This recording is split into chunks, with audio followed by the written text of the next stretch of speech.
So let me tell you something about yourself that you probably didn't know. Each of you are entrepreneurs, starting up your own business in the stock market of life. And you see, like a business, you each require an initial investment. And for some people, that ended up being ISM, where we started to research more in depth on what we wanted to do in the future.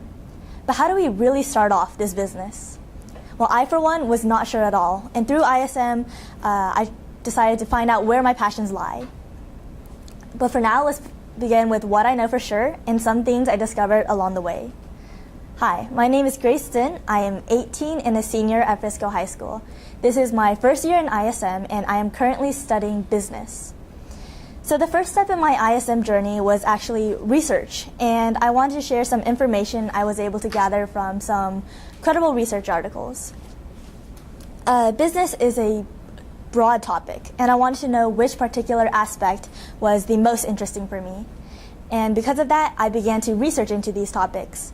And these articles gave me more insight into the world of business, from how the finances of companies change depending on real-life situations, to how different marketing techniques are geared towards a specific group of people, which is actually called marketing segmentation.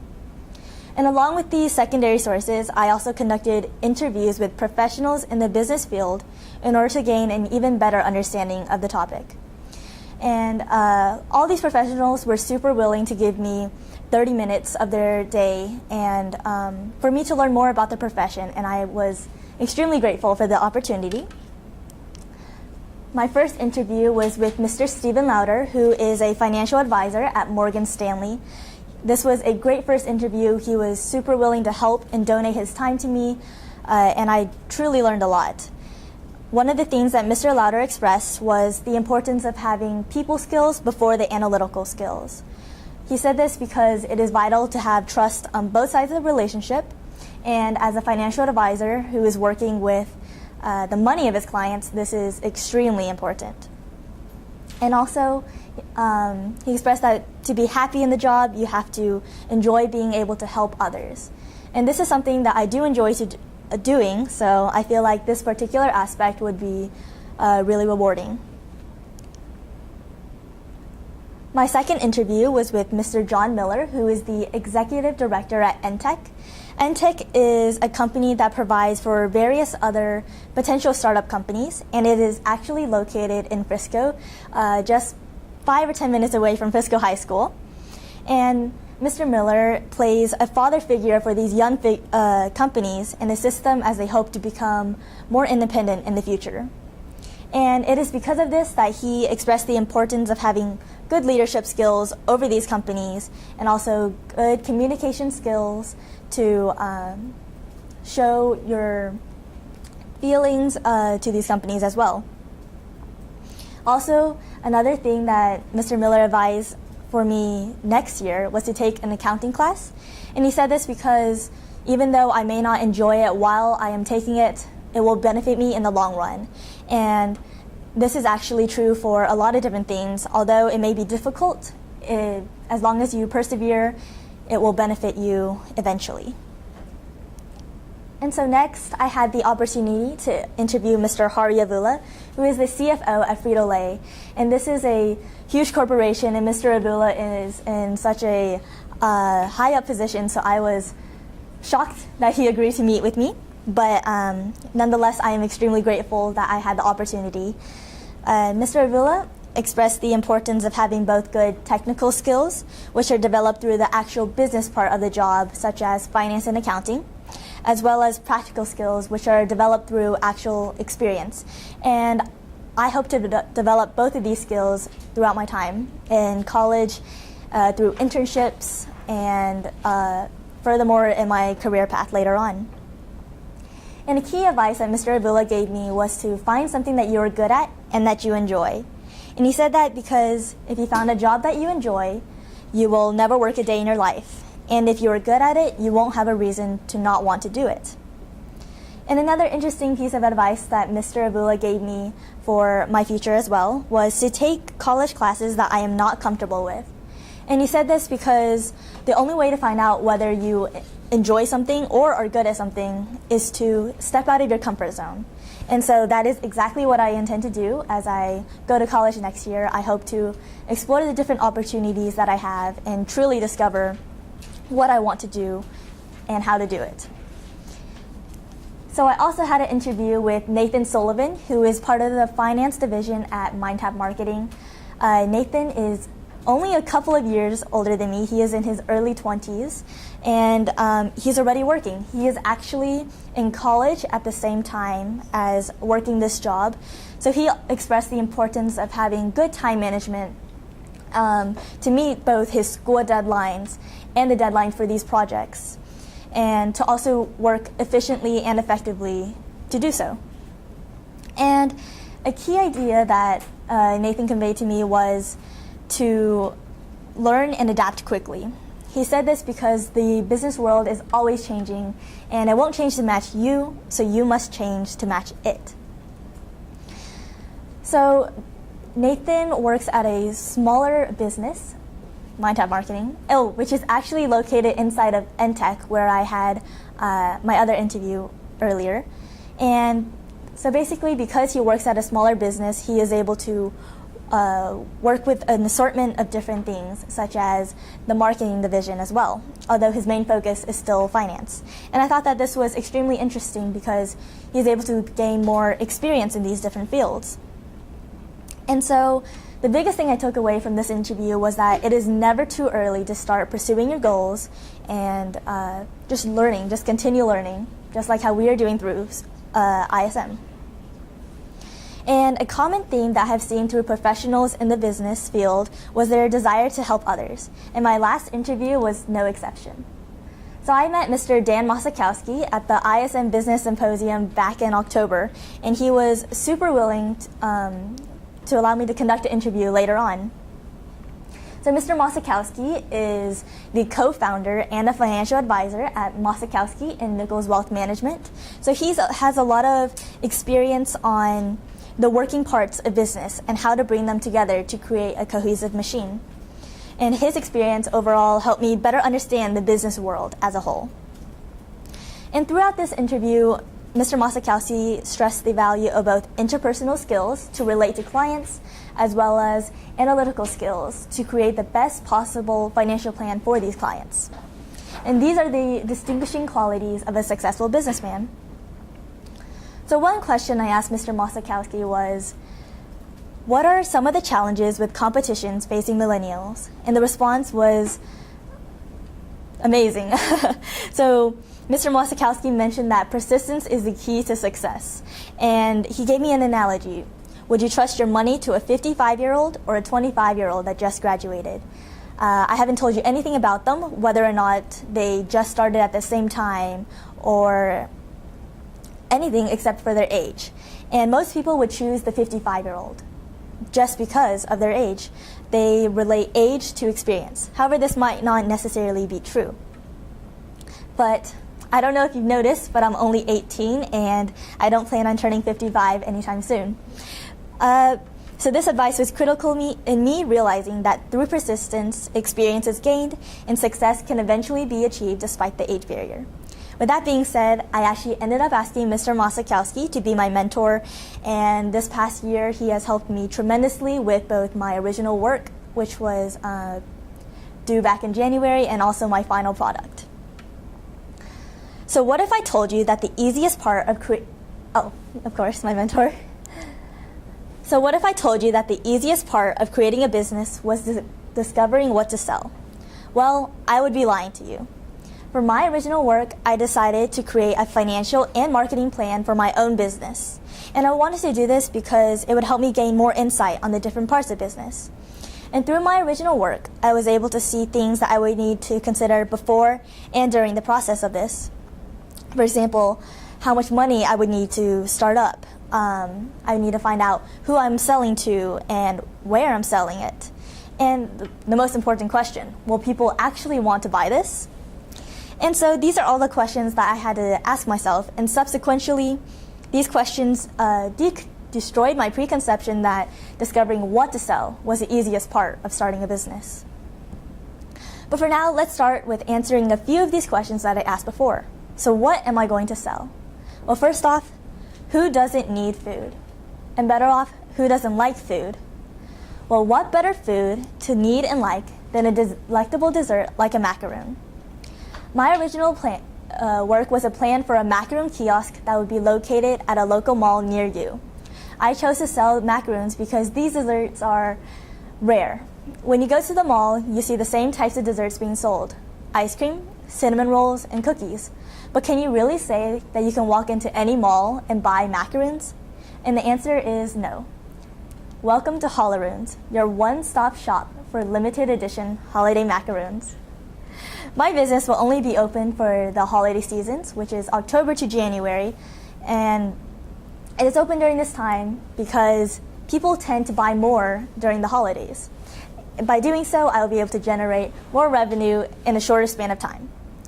And then my name also derives from holiday macaroons, which is Holaroons. And so to get this business started, I had to first create a financial plan, which will indicate things such as how much money I need to start up, and how much I need to keep it running, and projected revenue, amongst other things. And my mentor assisted me greatly through this entire process. He constantly pounded me with questions that I would have never considered, and these questions are all questions that business owners would have to face. So for example, he asked me, how would the mall foot traffic affect my kiosk hours, and whether or not it's cheaper to buy wholesale or to buy it or to make the macaroons myself. And also questions such as, how many macaroons do I need to sell per day just to break even? And also, what about incentive programs for your employees? So these are all difficult questions that I was able to eventually solve with time and his help. So I ended up finding the individual cost for the ingredients of the macaroons, and I was eventually able to find out the cost of making one macaroon. And although this was actually relatively cheap in comparison to the cost that I am selling it, I had to take into account different things such as labor fees, the cost of running my kiosk, and how much I want to make in the end. So eventually, the price became a lot higher. And so I thought that the financial chart was the longest and most difficult part of my original work, because I had to take into account many hypothetical situations, and these situations all vary due to my prices. For example, I would make more if I sold one macaroon for $3, but people would buy more if I sold 12 macaroons for, say, $27. And so along with this financial information, I also had to think about how to market my company. Because Holaroons is a kiosk, I would obviously market towards the people that go to malls or are already in the mall. And when people walk past my kiosk, they will naturally gravitate towards the open advertising of the product, which will be displayed in glass cases. And then the colorful macaroons would definitely attract their attention. But along with this free form of advertising, I decided to create flyers to generate awareness, because the more aware people are of my company, the more they will be inclined to buy my products. So in addition to this, I actually ended up taking this idea to the next step with my final product, in which I decided to create a complete and cohesive business plan. So this business plan ended up being 32 pages long, and I thought that it was extremely difficult. I had originally thought my original work was hard, but the final product was on a completely different level. So the first thing I did was change my logos up and also my months of operations. So now Holaroons will be open from November to February instead of the initial October to January. So I felt that November to February would embody the holiday spirits better, and people would enjoy that better as well. So in the end, I also made this idea more detailed by actually deciding the locations and finding statistical reasoning to back up where I'm putting my shop. So I would place my macaroon shop inside of North Park Mall, which is actually located in Dallas. And I did this because of multiple reasons. First, this is one of the malls that is ranked one of America's most visited shopping malls. And this huge foot traffic would indefinitely allow me to attract more customers. And another reason why I chose North Park Mall is because of the medium income bracket. As many of you may or may not know, the area around North Park Mall is known for being wealthier than most. And as many of you may or may not know, macaroons are also known for being expensive for their small size. And because of that, these people who tend to fall in the higher income bracket would be more inclined to buy these pricier desserts. And so along with this, I had to look into the mall traffic inside of North Park Mall. Annually, North Park Mall gets 26 million people to visit their mall. So that means more than 70,000 people visit per day, approximately. And as you can see, I tried to get the suspects, which are the amount of people in the mall who I would try to attract, and then the prospects are the people who would just walk by my kiosk for a second. My interests are people who would ask more about my product, and then finally the buyers are the people who actually purchase. So if I can get this many people to stop by my kiosk and eventually buy my product, I will be able to generate a specific amount of revenue or just break even. And so another thing that I did to create a more accurate data was collect a survey. Many of you guys in this room have probably taken this survey, and I actually collected it from a sample size of 50 Frisco High School students. And so my first question was, which macaroon set would you buy given these options, which is 1 macaroon for $3, 6 macaroons for $16.50, and 12 macaroons for $27. As you can see from the top chart, people were relatively evenly distributed when giving these results. However, once I implemented a special program that gave you a $5 coupon with the purchase of a 12 macaroon set, people were more inclined to buy the macaroon set with the coupon. And therefore, it is because of that that I knew that the holiday deals that I wanted to implement would be successful. So these are my new and improved flyers for my macaroon shop. As you can see, there are different special macaroons that differ depending on the month, as well as on the bottom right, there are different promotions geared towards a specific month as well. And so I have it for all 4 months, and I knew that this would be successful because of the results from my survey. And so it is also because of my survey that I was able to complete an extensive financial plan that includes all the things in my original work, but with updated information due to the fact that I found out how much I really wanted to sell and how much I really needed to sell in order to generate a specific amount of revenue. And I was able to do this and see how many people would buy the specific sets through the survey that I conducted. And so during the research showcase, a lot of people asked me whether or not I was actually going to create this business and implement it in real life. And after doing this financial document, I realized that $37,000 is a lot to invest in a business at my age. And I got this $37,000 number from which includes the 2 months of expenditures as well as additional money stored up for unforeseen circumstances that could occur. And so this business could potentially be made in the future, but as of now, you probably will not see it. And all in all, creating a business is a time-consuming process that consists of a lot of research, questions, and when actually implementing it, risk. And this is a project that I was only able to complete with the help of my mentor, Mr. Masakowski, who has put in time every single week to help me since November when I asked him to be my mentor. And so I just wanted to thank Mr. Masakowski again for all the help he has put in to help me become more knowledgeable about both his profession and about business in general. I've seen myself grow professionally through my public speaking skills through the help of Mr. Mosikowski, and I am extremely grateful for all that he has done for me and for ISM.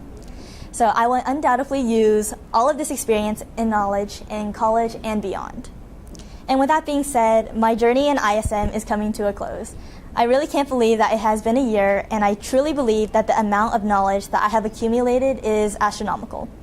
Through the multitude of interviews I conducted, I discovered many similarities between these varying professionals. I discovered that trust is a necessity, hard work trumps all, and that perseverance is key. And through my original work, I discovered that not everything is as easy as it seems, and finding solutions is as rewarding as it is difficult. Finally, through my final product, I was able to complete a business plan that helped me learn and grow in the world of business. So a man by the name of Robert H. Schuller once said that the only place where your dreams become impossible is in your own thinking. Through ISM, I was able to surpass the limitations I placed on myself, and I intend to continue doing so at the University of Rochester next year, where I will be furthering my education. Thank you.